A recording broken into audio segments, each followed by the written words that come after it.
Muy buenas tardes a todos los que estén viendo este video. Esta es la exposición de React del primer cuatrimestre del 2022 en el curso de Administración y Programación de Sitios Web. Los integrantes de dicha presentación son Christopher Brenes, Christopher Murillo y mi persona Mauricio Pacheco. Primeramente comenzaremos con el concepto de qué es React. React es una librería open source de JavaScript para desarrollar interfaces de usuario. Esta fue lanzada en el año 2013 por la compañía desarrolladora de Facebook, quienes le dan mantenimiento hoy en día junto a una comunidad de desarrolladores independientes. Seguidamente veremos un poco de las aplicaciones que hoy en día utilizan React para programar y desarrollar sus aplicaciones. Entre ellas encontramos Facebook, Instagram, WhatsApp, que como estas tres son propiedades de Facebook, el creador, además de aplicaciones como Airbnb, Uber, Netflix, Twitter, Reddit y PayPal. Ahora veremos un poco de lo que es la arquitectura de React. La característica más importante que tiene React.js es la de los componentes, una pieza que es fundamental en la interfaz del usuario. Al diseñar una aplicación con React, lo que crea son componentes independientes y que pueden ser reusables a la hora de crear una interfaz de usuario que en algún momento se puede convertir en algo muy complejo. De esta manera, lo que busca React es basarse en un paradigma llamado programación orientada a componentes, en el que cada componente es una pieza con la que el usuario puede interactuar. Estas piezas se crean usando una sintaxis llamada JSX, permitiendo escribir HTML y opcionalmente CSS dentro de objetos JavaScript. Como ya se comentó, estos componentes son reusables y se combinan para crear componentes mayores hasta configurar una página web completa. Esta, pues se puede decir que es la forma de tener HTML con toda la funcionalidad de JavaScript y poder darle todo el diseño gráfico del CSS, tenerlo centralizado y listo sin ser de una forma tan abstracta y poder utilizarlo en cualquier tipo de proyecto.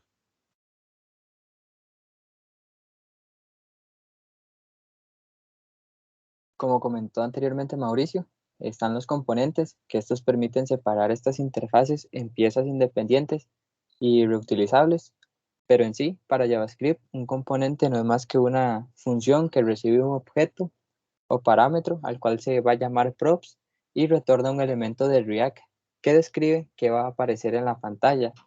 React admite dos tipos de componentes, los cuales son los funcionales y los de clase. En la imagen de la izquierda se puede ver un componente funcional en el que va a retornar un mensaje. Este mensaje contiene: hola, soy un componente funcional, y eh, al momento de que se llame al componente en la página principal, este va a mostrar ese mensaje. Y en la parte derecha tenemos un componente de clase, que es exactamente lo mismo que el de la izquierda, solamente que diferentes maneras de programarlos. Ambos componentes son equivalentes para React, aunque es recomendado para los funcionales debido a que son menos complejos a la hora de programarlos.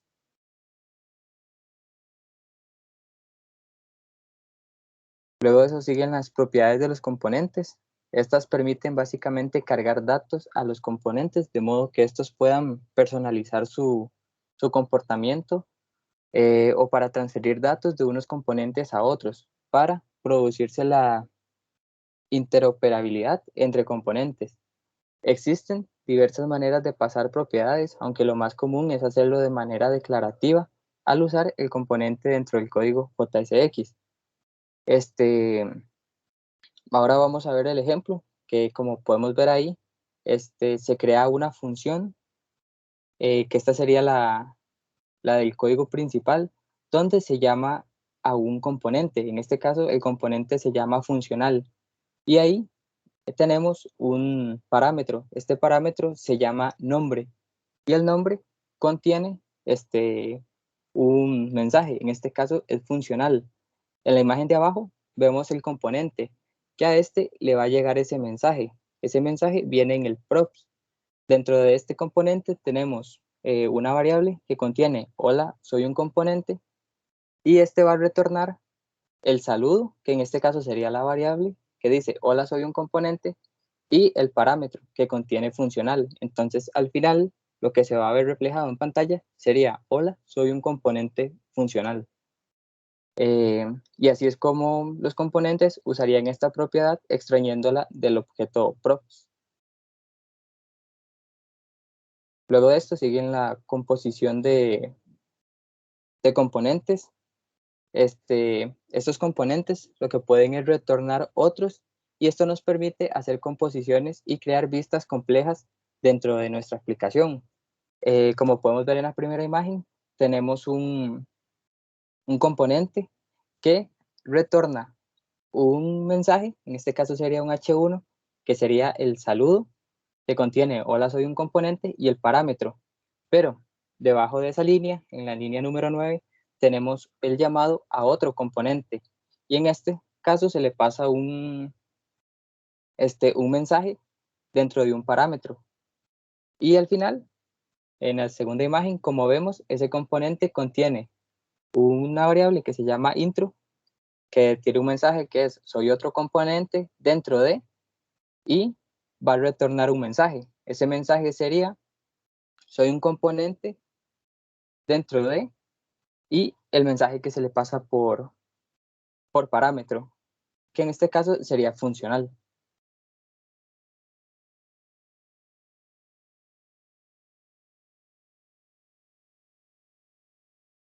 Ahora yo les voy a hablar un poco, o a continuar hablando sobre cómo operan estos componentes y React en general. El Virtual DOM, para poder entender qué es el Virtual DOM, primero hay que entender qué es el DOM. DOM significa Document Object Model o modelo de objetos del documento. En este DOM se representa una página HTML con todas las etiquetas que incluye, como el head, el body, los H1, los P, entre todas las demás etiquetas, y se representan de forma jerárquica o como un árbol.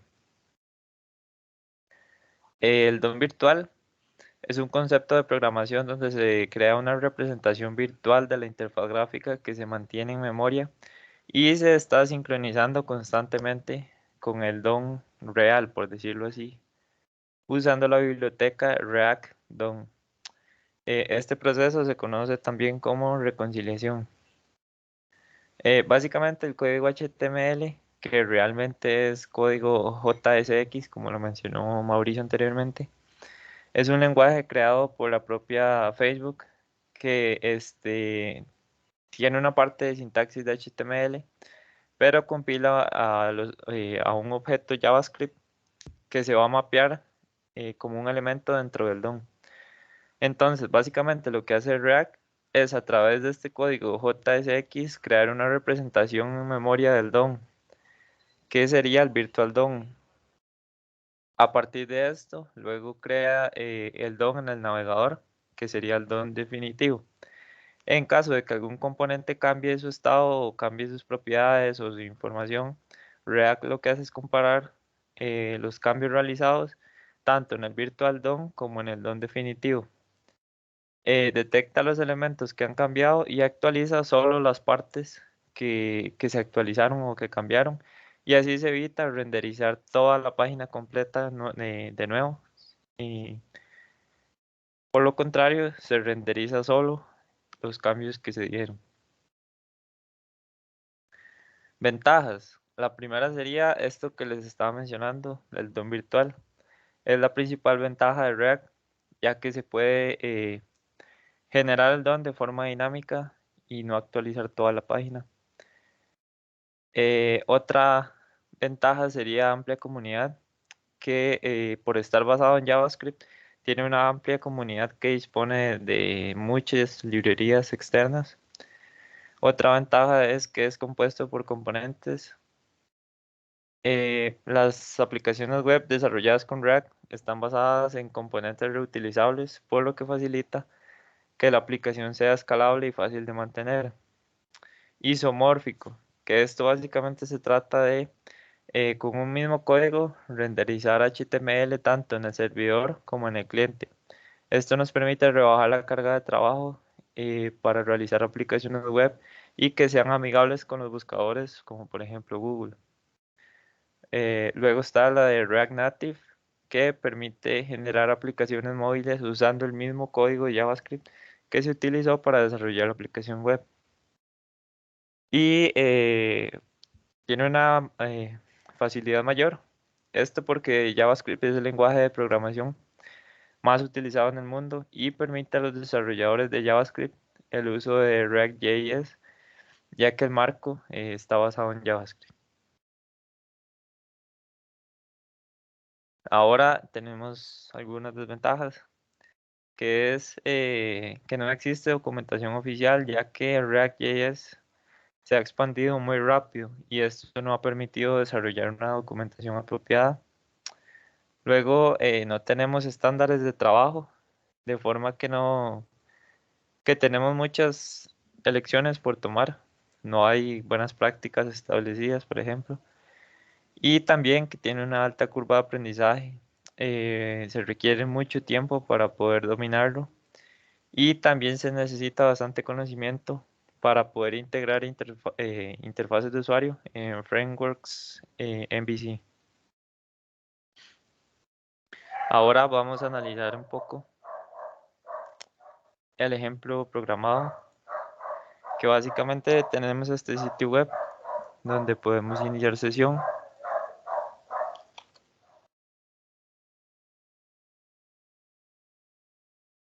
Al iniciar sesión se nos va a mostrar el mensaje de bienvenido con el correo con el que ingresamos. También nos podemos registrar si no tenemos cuenta. Nos va a aparecer una tabla con todas las criptomonedas existentes y nos va a mostrar todos los distintos datos. También podemos realizar búsquedas sin tener que refrescar la página. Al utilizar React, se renderiza utilizando el Virtual DOM, se renderiza solo este componente que es la tabla junto con el buscador. Si entramos a esta parte de solicitar criptomoneda, podemos ver las solicitudes que han realizado o realizar una nueva solicitud.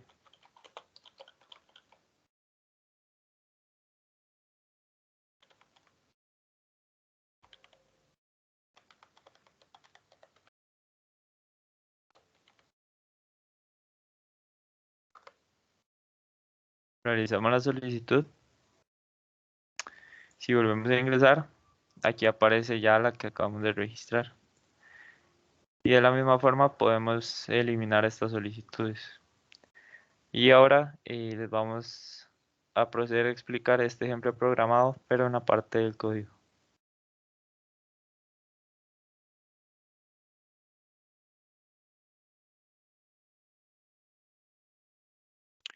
Ok, para empezar a explicar el código, creo que es importante iniciar por la parte de los componentes.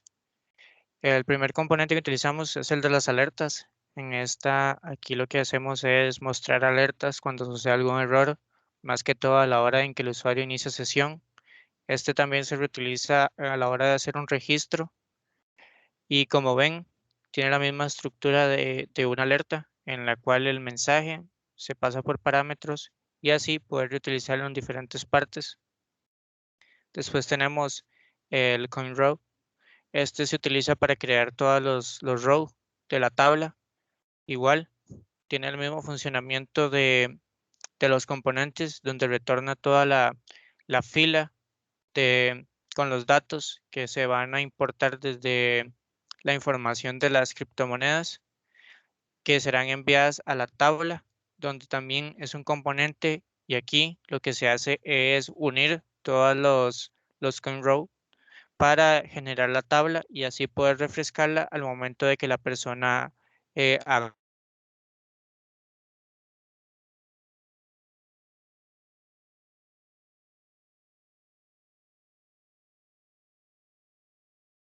una búsqueda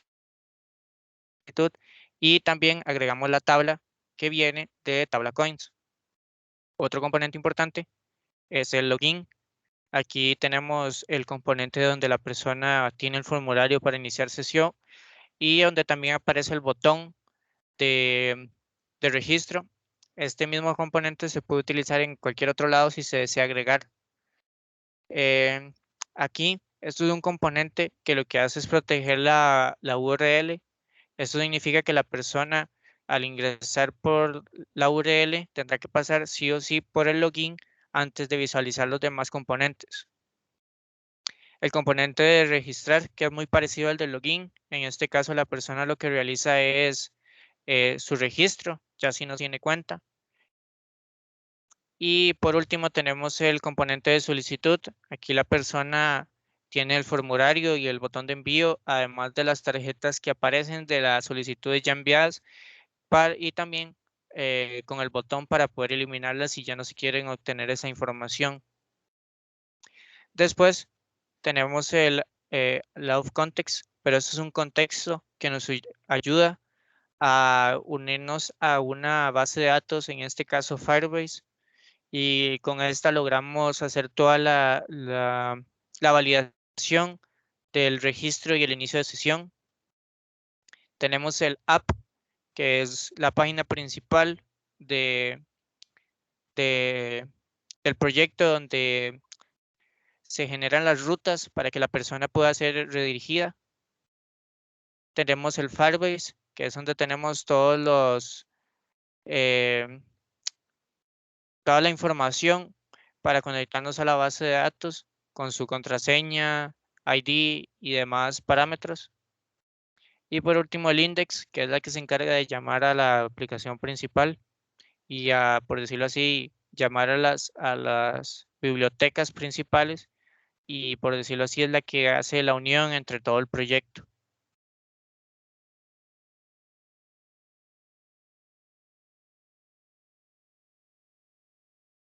Muchas gracias, eso sería todo.